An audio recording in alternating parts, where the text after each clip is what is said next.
state is a fiercely competitive and ruthless society.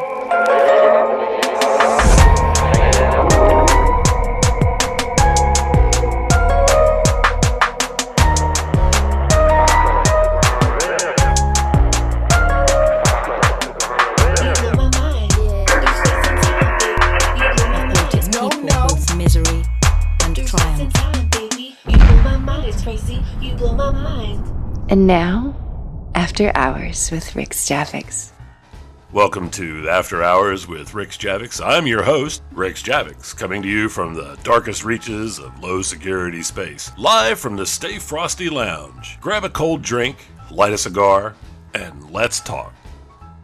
My guest this week is JonnyPew. You may know Johnny from his YouTube channel where he has over 30,000 subscribers and tons of great videos. Probably one of the most prolific videographers in the EVE community. So welcome to the After Hours podcast, Johnny. Hello there, my name's JonnyPew. I've been a EVE Online video maker on YouTube for over 4 years now. And I've been covering topics like patch releases, PvP, PvE, a lot of exploration stuff, a variety of content, and I'm just trying to do the best I can to represent EVE Online on YouTube. I have to say, you've got to be one of the most prolific videographers going on the YouTube space for EVE, don't you think? I mean, yeah, a lot of channels focus on one particular area of the game, and that's just because that's EVE Online. People like to get very focused and become very good at one thing, and they like to show how good they are at it. But personally, I like to show different areas. Industry is so dry, though. That's one area of content I just won't touch. You know, mining, manufacturing, but everything else is fair game, and I like to show a variety of areas of the game. Yeah, you're kind of more of a jack of all trades, I think.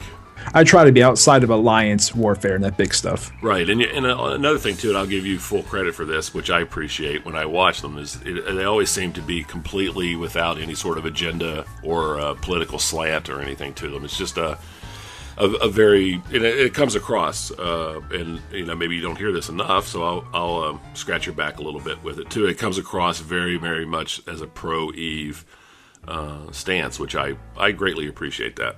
I don't know if that's on purpose or not, but it's not. It's kind of like my philosophy with life. I just try and be objective with what I do. I give people the benefit of the doubt, usually.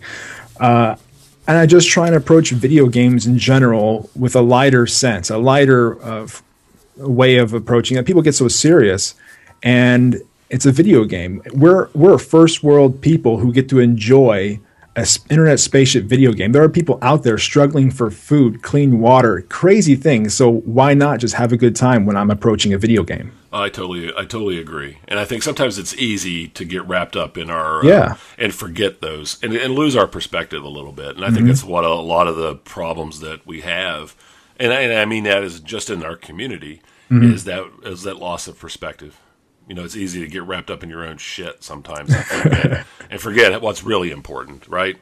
About the unbiased thing, that's one benefit I have of not being a part of a major alliance or a specific group who has an agenda. I've been solo for so long that I've just learned to take that point of view. Like, I'm just an explorer of people, of everything. Right, just an explorer of the game. And that's, yes. And that to your credit, I think, too. I think that's probably one of the reasons why your channel has done so well for you. And I've been dedicated to it for over 4 years, so it does help. That helps, too, right? Sure. It's a place where people can, they know what they're getting, so that helps. So what is, I know not too long ago you switched your name around in the game, so tell us a little bit about why that came about. You went full-time to Sir Livingston, or... Yeah, for, I don't know, up until I've been playing the game for over 6 years, and I was Sir Livingston for nearly 5.5 years or 5 years of that time. Right. It was my first main character, and I decided to start a new character shortly after they announced their plans to release skill trading. And so I knew eventually, once I got the new player experience with this new character, JonnyPew, because I actually played with new character skills for nearly 6 months before they actually released the feature. So I got that new experience again. Right. But I did it because I wanted my identity to be a single alias. I wanted to be JonnyPew on Eve, on YouTube, on everything. That keeps it simple in my mind. I like keeping things simple. Yep. And having the uniform brand name, you're in advertising, you know how important it is to have a uniform brand name. And also, so much of my previous self, how I saw the game, how I experienced the game, was attached to Sir Livingston in my mind. And when I switched to JonnyPew, I was able to release a lot of that baggage and just approach the game more freely. I totally get it, because I've had that same mental experience in the game since, I've been playing for 8 years now, and almost all of my play has been under Rixx Javix. And I have had in the past alts for various reasons, especially when I was in nullsec. At one time, I found myself with like 3 or 4 accounts with a couple of alts on them. But the thing was, and why I eventually got rid of all of that, was because it just didn't seem, the experience of playing on those wasn't the same as playing under Rixx, because Rixx is me. Yeah. And these other people are not me. And I don't know why that is, but I just, it seemed like a waste of time whatever I was doing on the other accounts. I would rather Rixx do all those things.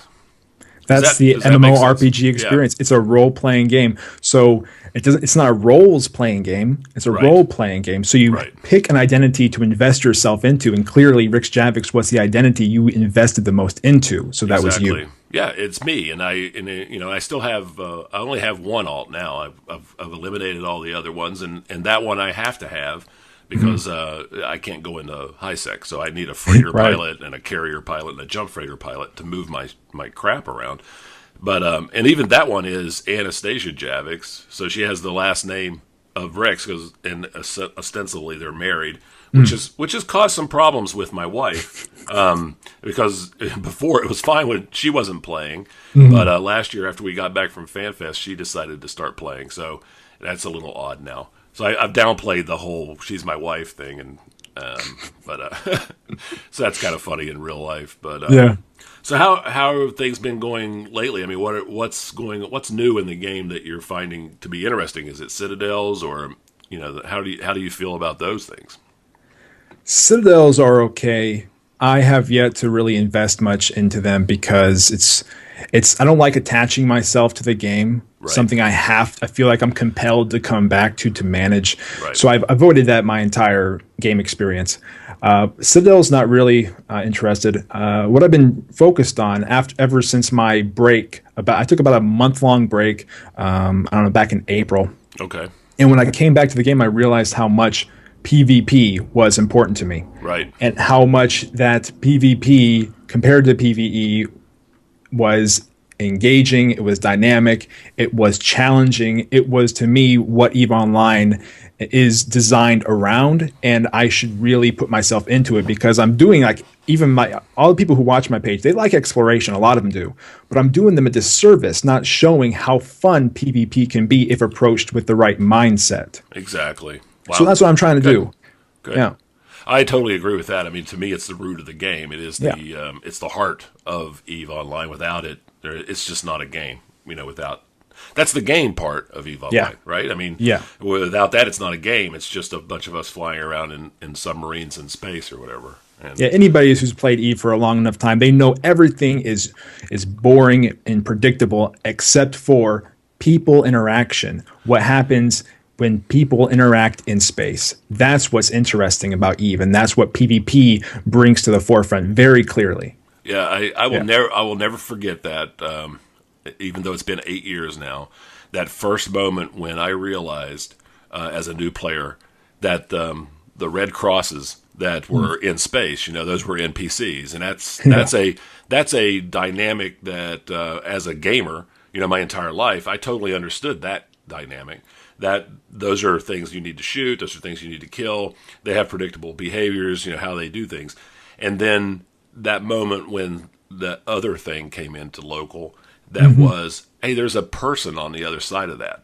Yeah. There's another human being somewhere in the world on the other side of their computer who is intelligent and smart and creative and who is dedicated to trying to outwit and outsmart and outlast me as another human being. And that, I can't underscore how important, to me anyway, that connection is. That that's what really the heart of Eve, to me anyway, is, and always has been. And that's what keeps me in the game. That's what, I mean, I've never done anything video game wise for 8 years. I mean, I never even anticipated it was going to last that long. And the reason why is it's not just the social interaction with people, although that's important to the, the meeting and talking and being around people like yourself or others, but it's that dynamic.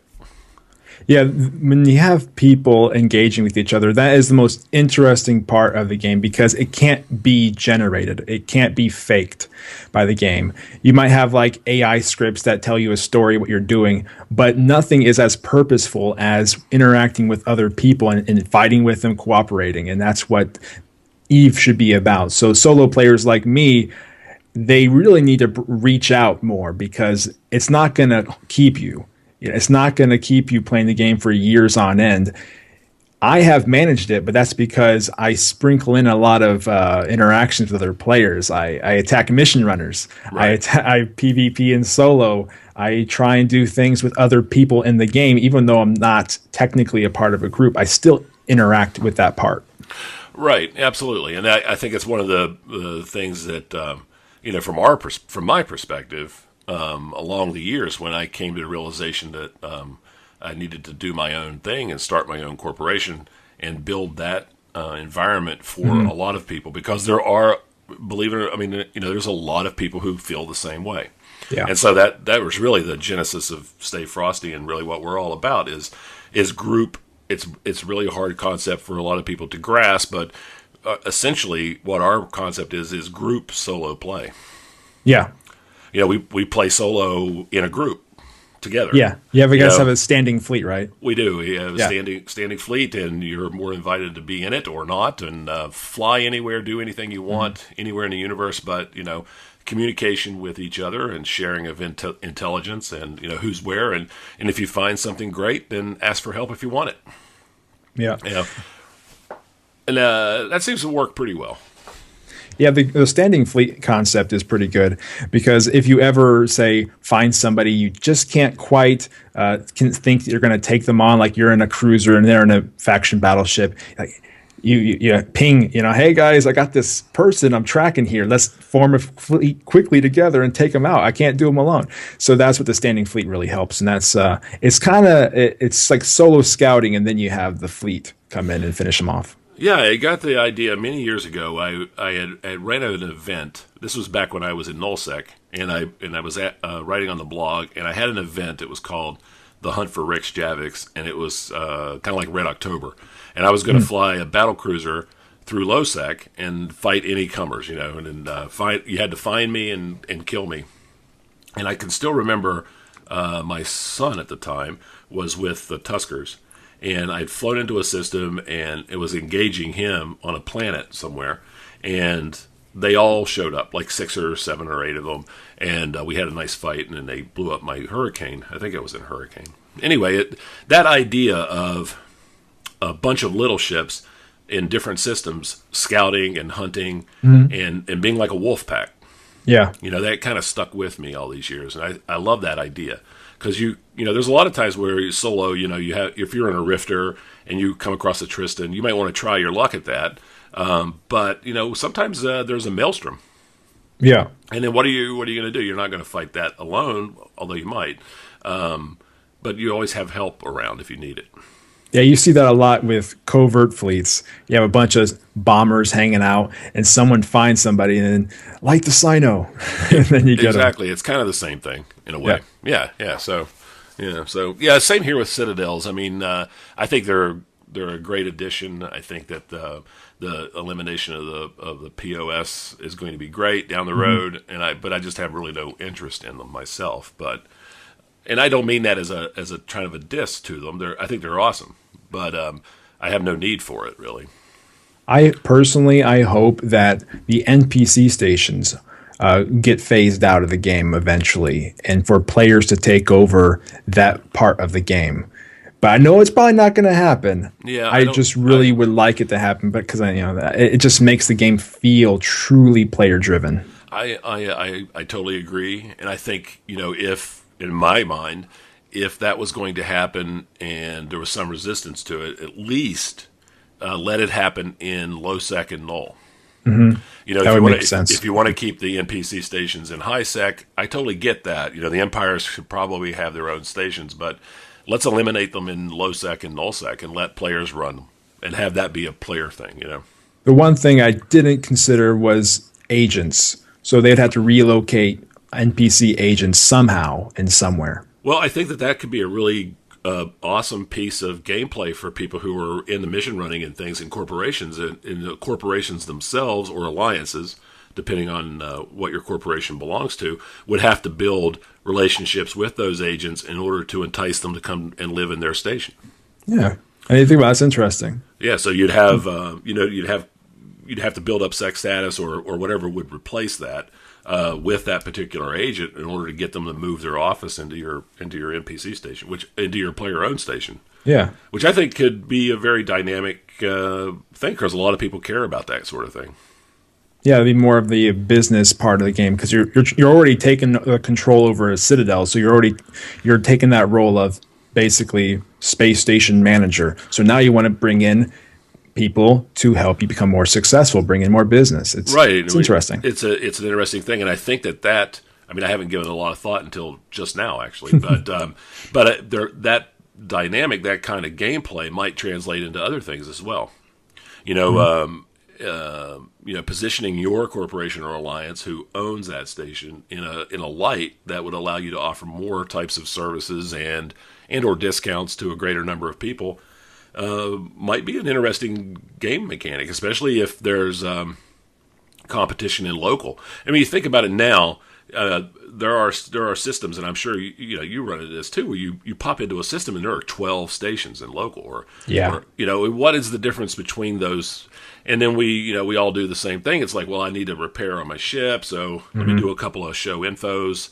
And what do? I always start at the top of the overview and go down until I find one. Yeah. The other ones down there probably don't get used a whole lot, so what's the point of them? And, maybe there's something to that, a little advertising or marketing in a way, to if there's 2 or 3 citadels in a local, who's the best one, who offers the best discounts on repair services or cloning services or whatever. I don't know. That's kind of an interesting dynamic. Yeah, who knows what's going to happen in the upcoming years? Maybe that's something they're considering. Yeah, maybe. Yeah. I mean, it really doesn't matter right now because we're that's not even an issue because of all the stations. So yeah, they're just even trying to fix Citadel timer vulnerabilities right now, right?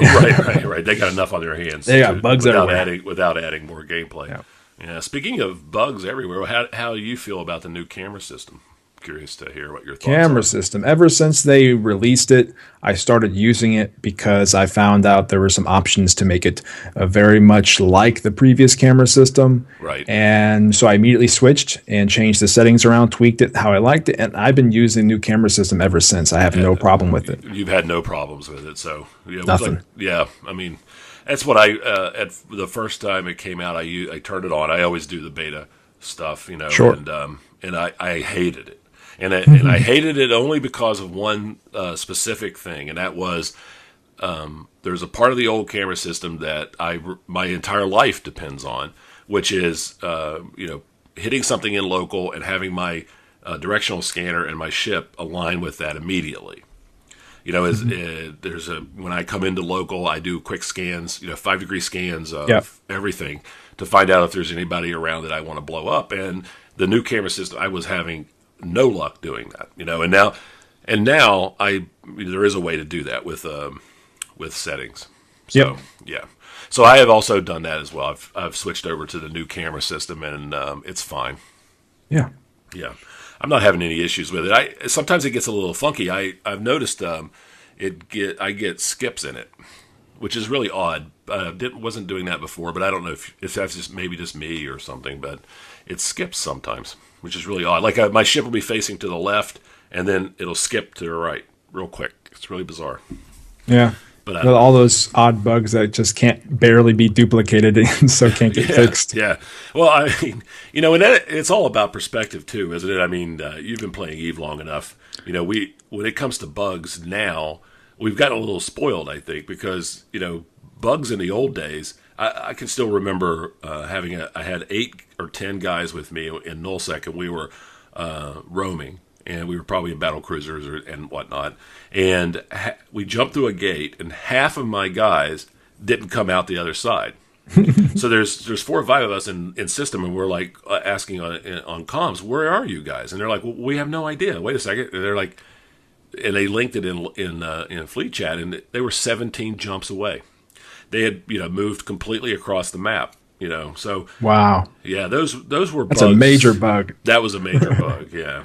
And you remember the one where you used to undock and there'd be like 17 versions of you undocking with you, yeah. I haven't heard of that one. Now I started playing in early 2010, so those don't occur to me. Those 2 glitches, because I would have remembered those. Yeah, those were good ones. Yeah. So we used to have some. I died a few times because my ship got caught on an asteroid. Used to get stuck on them. Like impossibly stuck, right? Impossibly stuck, right? Yeah, I can still remember my Merlin's wing hitting an asteroid and it just hanging there. There was no way to get off, and just being killed by rats. So imagine if it happened in low sec, and then suddenly you're just hanging there bait for everybody in local. Just, I'm stuck on this asteroid. Yeah. Oh my gosh, asteroid belts are so much nicer now, and nobody goes to them anymore. But they're absolutely gorgeous. Do you think they might be going to them a little bit more since recurring opportunities is a thing? I hope so. I warp to them occasionally, even in low sec, to kill a rat if I need to get my daily 10K. Yeah, I have a funny story. I probably shouldn't tell the story twice because I told it in other podcasts, but I'll tell it again anyway because it happened to me. I've been rather busy for the last couple of weeks, getting settled in a new house and everything, and other things that have been going on in game, which I haven't really been pew-pewing a lot, or PvPing a lot. So the other day I was going on a roam, and I was like, I'm going to PvP for once, and because it'd been a week or so. So I'm flying around, and there's nobody in local, and I come to a gate, and there's a rat hanging out on the gate and it's just one, and I'm like, yeah, okay, well, I don't have anything else to shoot, so I'll shoot it. So I shoot it. I think this was Sunday, and I shoot it, and it explodes, and I get a notification. I have 10,000 skill points now. It totally took me by surprise because I remember hearing about that happening, but I completely missed the point where it had actually been in the game. So, yeah, I think that's a cool thing. I don't have a problem with it. If you were following my YouTube page more closely, you would have known I uploaded a video the very day it came out. That's awesome. Yeah. But I still happens to me too. I log on and I kill an NPC or something, and I realize, oh yeah, right. There's this feature. It's gonna take a while for me to form a habit around it. Yeah. It's something that I'm not used to doing, right? And having to rat again, or whatever you call it now. But it used to be rats. Yeah, I think you still call it rats. Okay, all right. I call them rats. They still use the word ratting. Oh, okay. Yeah. So I hope that I would like to see more engagements away from. I mean, the plexes and everything like that is nice, but getting people at the sun, getting people at planets, getting people in asteroid belts, that was always, and especially now with the asteroid belts are so beautiful. It'd be nice to be doing more there. Ice belts, that used to be a big thing too. I used to have a piece of paper when I lived in. I think I was living in Verge Vendor at the time. I used to have a piece of paper under my computer monitor that had a list of all the systems that had ice belts in them. Because you would go in and maybe 6 times out of 10 there would be somebody in there mining ice, And I don't really see that anymore. So yeah, a lot of risk averse people, and plus I think all the ice miners, the career ones, have evac to nullsec a long time ago and just stick with the blues. Right. The nice safety bubble. Yeah, and there's a lot of, I think, anomalies now that have ice in them or whatever, so those are a lot harder for people like me to get to. Yeah, I could tell you, man, low sec is very annoying in the way that I see most action happening at the faction warfare plexes, and Even on streams, I watch some streamers go through low sec. They go through, check every single faction plex, and then they move on. They rarely check other things. I really miss the days when faction warfare plexes weren't the place where you went to PvP. It's like this structured environment, and when it comes to PvP, I don't like structure. I want PvP to happen everywhere. Yeah, well, the thing about PvP to me that I find fascinating and that I enjoy doing is the hunting part. Yeah. It's the being a hunter, being smarter than the other guy, tricking him into engaging you sometimes, presenting a target that might look weaker than they are so that they're more inclined to. I mean, it used to be, and I feel like, we've gotten a little lazy on this side of things, but back and I can remember when I first started doing pirating and PvPing full time, there was a lot of tactical involvement and thought that went into setting up an engagement with other players, and not just solo, but also when you were out with a small gang or a group of friends, trying to put yourself in a position where you look like you might want to be engaged by somebody. And I remember jumping in the system with 6 or 7 guys, and the first thing we would do is everybody pick a belt and warp to it. Mm-hmm. And in the hopes that there was somebody there. Yeah. You just don't do those things anymore, and or send one guy in and he goes to the sun, so that everybody thinks that they should come to the sun to attack him, and then we all jump in to attack them, and just lots of different gameplay choices that plexes have kind of taken that away, because either there's somebody in there or there isn't, and that's kind of a sad thing. Yeah, and the people, if there is someone in there, often the case stabs and they just warp away. Yeah. Also, a lot of fun for us. Yes. The part I like most about low sec, you kind of hinted at it, was when you try and appear as if you are prey.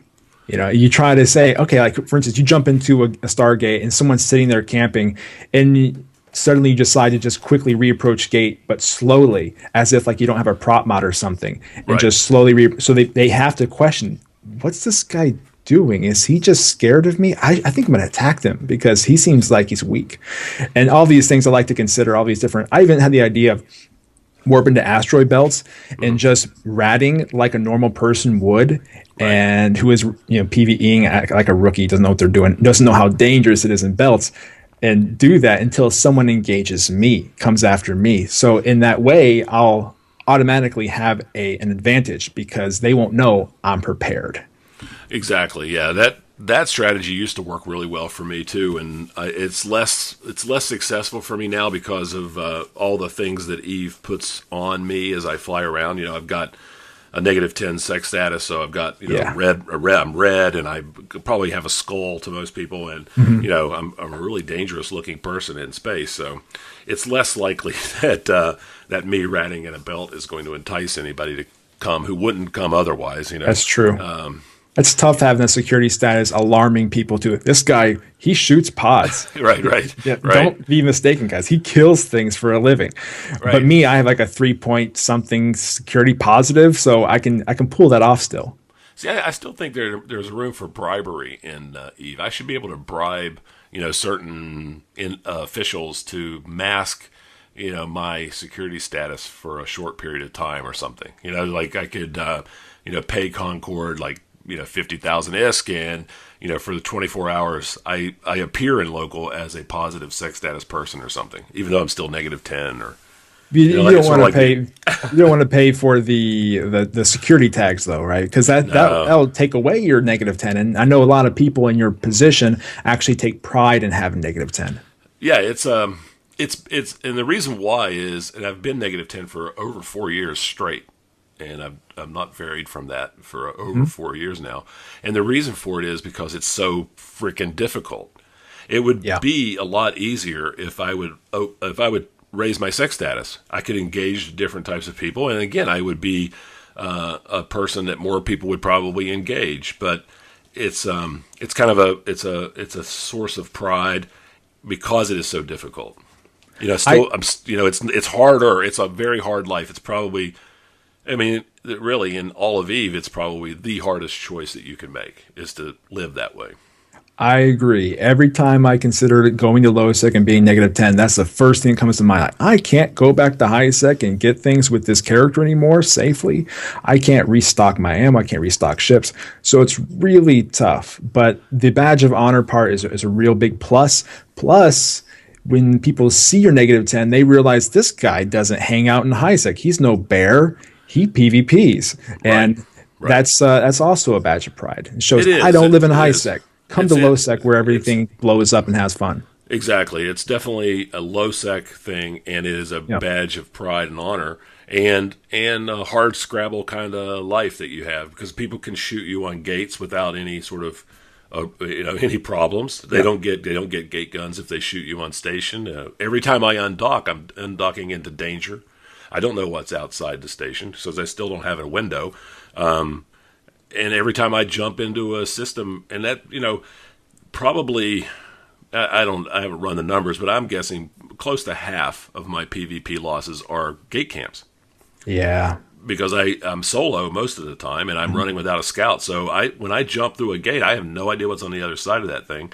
And a lot of times it's 6 or 7 Instalock peoples who are going to just shoot me, for no reason. So I had a thought the other day, which kind of ties in what you're talking about, gate camps, and people actually who just gate camp because they want to kill things. Mm-hmm. If kill boards didn't exist, if there was no way to see each other's kills except for linking them in actual chat channels, right, would that kind of activity be as prevalent? Because they couldn't show off their kills, their green kill board, their positive, kill death ratio, like some silly Call of Duty game. They try to act like that. If kill boards didn't exist, would people just PvP for gaining more territory like they do in nullsec, or in lowsec they PvP because it's a challenge, it's part of their game experience, they have fun, it helps them improve and have a good time? If kill boards didn't exist, I wouldn't even consider the loss that I lost. Oh, I can't fly an expensive ship, it'll look terrible on the kill board if I die, and all that kind of stuff. Right, and I think that there's quite a few gameplay, not just gate camps, but other types of game styles that would disappear if there weren't kill boards. Yeah. Do you think these game types, these play styles would disappear because those are play styles that aren't even enjoyable in the end anyway? Or do you have to be a particular kind of person to actually enjoy that stuff? I think there's multiple things going on, and I think it's unfair to try to label certain play style choices too easily. That's true. And try to wrap them in a stereotype, because I have over my career enjoyed moments of each of those types of play styles, and I've even done high sec ganking for a short period of time just to see and experience what that was like and why people do it. And I was having this conversation in Core yesterday about high sec gankers and why people do that sort of thing. And it's not for me. I found out rather quickly that was not a game style that I was personally going to enjoy. Mm-hmm. But I can see the benefit to other people and why they do it. But again, I think if you eliminated the kill boards, though, because it's an achievement based thing, mm-hmm. It's not about what we were talking about, outwitting and outsmarting and outlasting and hunting. It's about achievement. It's about the big kill. It's that goal of, I want to be that guy who can link on Twitter that I just blew up a Providence that was full of skill injectors, right? And it was worth 65 billion ISK. Yeah. That is. It gets, you can post those to Reddit and it gets upvoted, right? Exactly. Instant karma. Instant karma, and it makes your kill board for life. If I killed a $65 billion freighter, my kill board would be done. I mean, I could just go out and lose Kronoses and Vargers all day and not ever make a dent in that kill board, right? Yeah. I mean, again, I don't, I'm not a person who PvPs with a kill board in mind. I could care less about what my kill board is. But having said that, I also manage, and it's a hard concept for people to understand sometimes, but I manage my kill board, and that's a different thing than caring about how many kills I get or how many losses I get, because that doesn't ever enter into it. But it is it's about managing. I do manage my kill board though. I like to keep it around 75% efficient. Okay. And I think that's because I will make choices. Like if I lose an expensive assault frigate, I may fly Tech 1 frigates for the next few days. Okay. Just to kind of balance those things out a little bit. Because it does reflect on me it reflects on my skill as a pirate and as a PvPer. I don't ever stop to think about a fight that I might take in reflection of a kill board. Does that make sense? Yeah, that's a good way to approach it. I will always take the fight. Now, what I've done recently is when I came back from my break, I made a commitment to myself when it comes to EVE Online to never use a kill board. Never use a kill board to check for intel on people before I attack them. Never to use it to check my own kill board stats and pat myself on the back for my success or to berate myself for my losses. Right. No more kill board use, period. Wow. Even for taking ship fittings from other players, I won't use a kill board to do it. Oh wow. Zero tolerance kill board stuff. So now that's something I'm doing personally, and so far it makes my game experience so much better. I just let you know that's for me. I don't know if anybody else hears this and want to try it. Try never using a kill board again. It's tempting, it really is. Wow. But try it and see how you feel. Well, that's interesting. Yeah. Huh. I mean, it is. For me, when I started playing, it was so important because everyone told me how important it was. Yeah. And I was in corporations who cared deeply about the kill board. There were, especially in NullSec, there were corporations that I would belong to that would kick you out if you had horrible losses on your kill board. And there are low sec corporations like that as well. I was in one before Stay Frosty. They'll go unmentioned, but they cared very, very deeply about the state of their kill board. Yep. And the longer I played EVE, the more I realized it had nothing to do with the game. And it mattered nothing. It had no meaning at all other than that source of personal pride or, sort of accomplishment. There are some things about it that, it's a log. It's an archive of history. One of the things that personally hurt me as far as kill boards goes, when Battle Clinic went down, and you probably don't have this problem because you started playing in 2010, but for a lot of us that were playing pre that, I lost 450, approximately 450 kills when Battle Clinic disappeared because they were old. Yeah, and they don't show up on the new kill boards, and that was a bit of it was like. And it wasn't because of the number of kills that I lost. It was because that history is gone now. Yeah, you can't go back and check and reminisce about your old kills and your terrible fits or your opponent's ridiculously expensive fit and from years and years ago. Yeah, I understand that appeal. It's the only record that you have as time moves on, and 8 years, 10 years, who knows how long we'll be playing this game. It's the only actual record that you have that you were there and this event happened. Mm-hmm. There's a kill in there when I was very, very young. I was probably only 6 months old, and NullSec. I can remember this like it happened yesterday. It was in DGTMI in Providence. There was nobody in local except me and another guy, and the other guy was in a cruiser. It was an arbitrator, and he was safed up. And the thing was, I did a lot of scanning. This was right when I was starting to learn how to do 5-degree scans and everything. And I did a bunch of scanning, and I determined that he was between me and another planet. And I was talking to somebody on Core Chat, and we figured out. So what I did was I would warp to that planet with my finger on the bookmark button and my other finger on the 5-degree scanner. And as I was in warp, I would keep scanning. And then as soon as he dropped off scan, I'd drop a bookmark. And then when I landed on the planet. So basically what I was doing was dropping bookmarks and then warping back to the bookmark and then doing that again and doing that again and doing that again until I narrowed it down. And it took, I can't remember, an hour and a half of doing this before I landed on him. Yeah. I landed maybe 175 kilometers away from him. He was AFK. Sure. But it took me an hour and a half of doing that, which is like the world's worst version of scanning, and I killed him. Is that something you could see yourself doing in this stage of your Eve career, or is it something like back when you were really intense, hyper aggressive about things in the early days?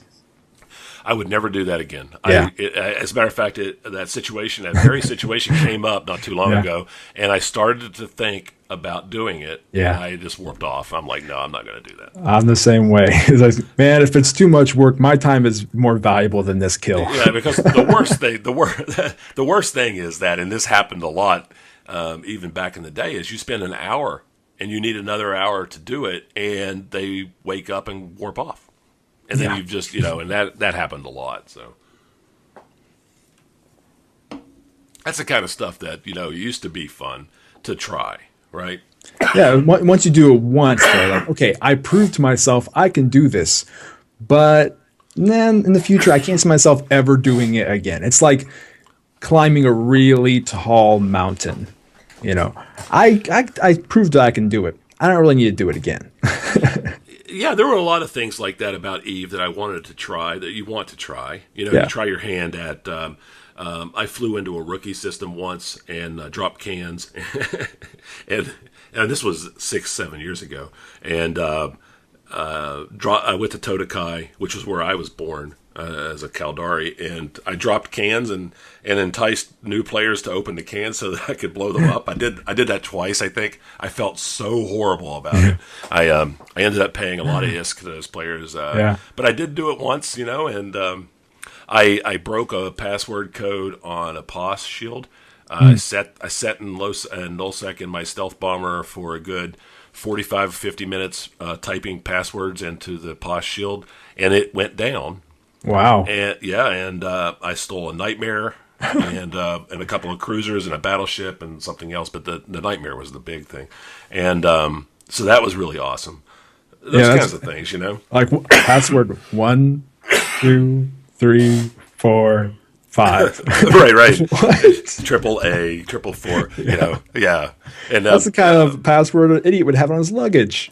It actually turned out I don't remember what the password was now because this was a while ago, but it was something stupid. It was like one of those, you should not have a password that's like this. Yeah, I did that once with a AAA against all authorities.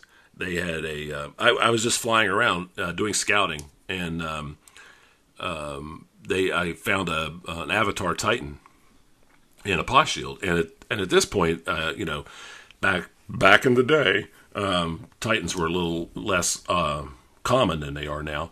And so I warped into the POS for about 100K out, and the Titan was in there, and they didn't have a password on the POS shield. Wow. Yeah, so I just boated over there, and I got into the shield and recloaked up, and I just decided I was going to see how close to a Titan I could get before I decloaked, and the funny part was, as I was boating into the Titan, I still have screenshots of this, so I have proof that it happened. Yeah. But as I was approaching it, probably 45 or 50 AAA fleet members warped into the POS shield. So suddenly I'm surrounded by battleships and ships that wanted to kill me. So that was those are the things that are like super exciting to do. And those are the things that would make for very interesting video about Eve to put on YouTube, because I tell you, so much in Eve, there's so many special events that take place because of the sandbox. You never know what's going to happen. Right. If you capture it on video and share it, people are going to go nuts about that, because rarely do they ever get to see that themselves. It's to see that it's possible, that these things happen. Like, whoa, this game is crazy. Right. I mean, and there's so many of those great stories, not just from my experiences, but from others that I've heard, that people just thought, why not?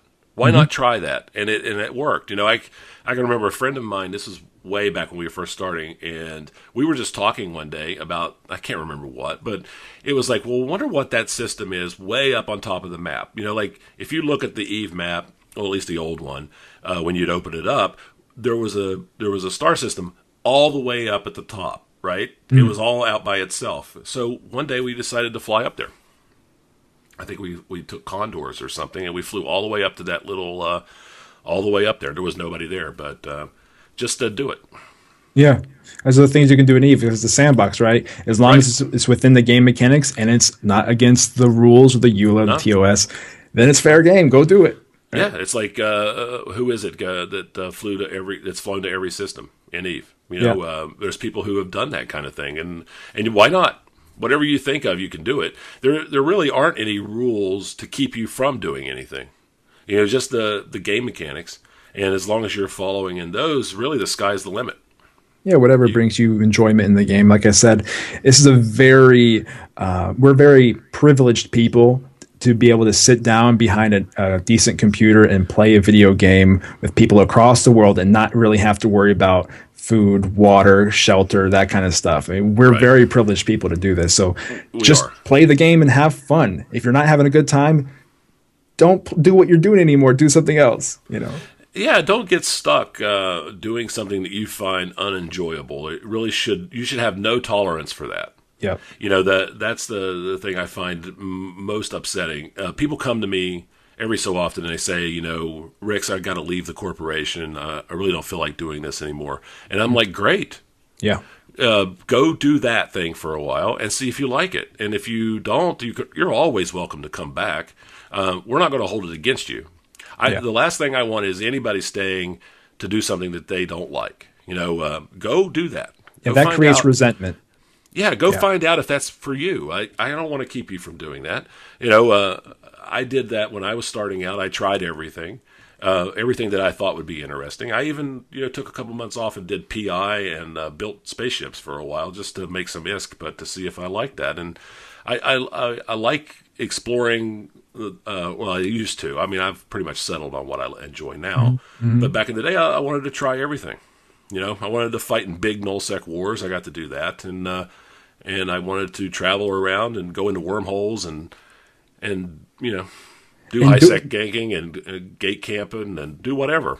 Doing that stuff makes you a more well-rounded player anyway, so you're able to advise people, talk to them about other things you've experienced in the game if they come to you with questions, and also it just makes you feel more accomplished in the game. Like, I truly experienced New Eden type of thing. I'm not just like this one person who sticks to one thing because they're afraid of failure. You know, if you're afraid of failure in a video game, you're in trouble.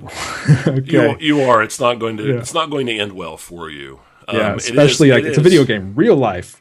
It is. Come absolutely. When it comes right down to it, it matters not in a hill of beans. You know, the server could go down tomorrow, and that could be the end of it. And Eve would be a distant memory in 10, 20 years from now, and no one would barely remember anything that we've done.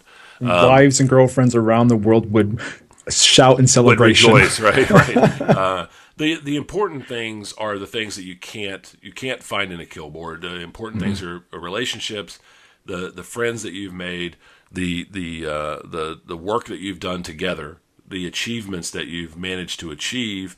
And those are the things that are going to last. You know, this stuff, if the server went down tomorrow, I wouldn't shut my Twitter account. I wouldn't stop doing this kind of thing. I mean, it would go on. It would probably be about a different game, but it would still be the same. Because those are the important things. Yeah, life is what you make of it. And so if you want to play video games, fine. But just know that video games never will bring true happiness like living for other people, living a truly selfless life. That means like giving of your time to help others instead of helping yourself. But I'll take a moment here, if you don't mind, to just preach a little bit to people if they're listening to this. And all these stories that you and I are telling and other people tell them, the key to it is not to be afraid.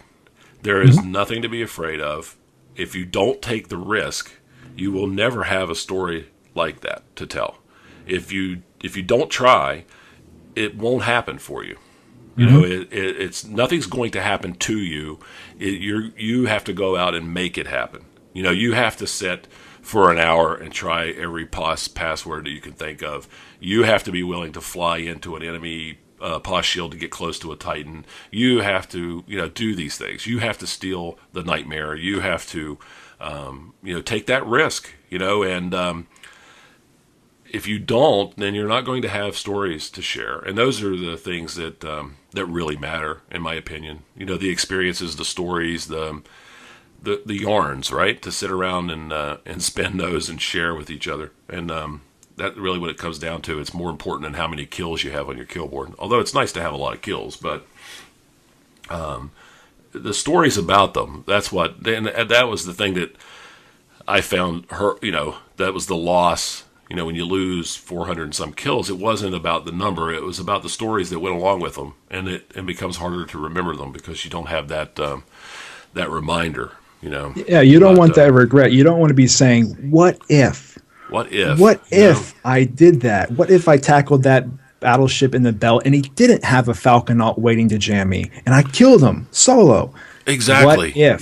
Yes. Yeah. Sometimes that I attacked a Megathron once in a Rifter, and I was worried that his drones were going to get me. He didn't have any. He had used them all up. They had all died to PvE, and I did not end up killing him. You know why? Because I ran out of ammo.